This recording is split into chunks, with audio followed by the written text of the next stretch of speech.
আমরা বারবার শেখ হাসিনাকে বলেছি যে আপনি যদি এই ক্ষমতা যদি না ছাড়েন, নির্বাচন যদি না দেন, বাংলাদেশ শ্রীলঙ্কার মতো অবস্থা হবে। আপনাদের কাছে সাক্ষী, শ্রীলঙ্কার চেয়ে জঘন্য ঘটনা ঘটেছে না? এই খুনি হাসিনা যদি সেনাবাহিনী তাকে পালিয়ে যেতে সহযোগিতা না করত, খুনি হাসিনার চুলটাও এদেশের মানুষ ভাগে পেত না।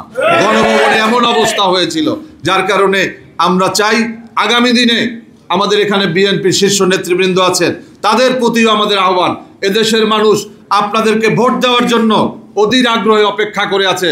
কারণ আপনাদের নেতৃত্বেই 17 বছর এদেশে গণতন্ত্র প্রতিষ্ঠার আন্দোলন হয়েছে।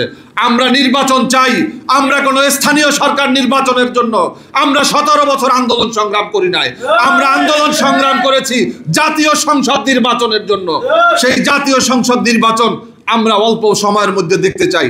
ডাক্তার মোহাম্মদ ইউনূস, আপনাকে আমরা ক্ষমতায় বসিয়েছি, আমরা শপথ অনুষ্ঠানে ছিলাম, আমরা আপনাকে সাপোর্ট দিয়ে যাচ্ছি। আমরা চাই না আপনি এদেশের জনগণের সামনে আপনি খারাপ কোনো দৃষ্টান্ত স্থাপন করুক, মানুষ আপনাকে নিয়ে খারাপ কোনো মন্তব্য করুক। আমরা চাই এই নির্বাচনের দিকে এগিয়ে যাবেন।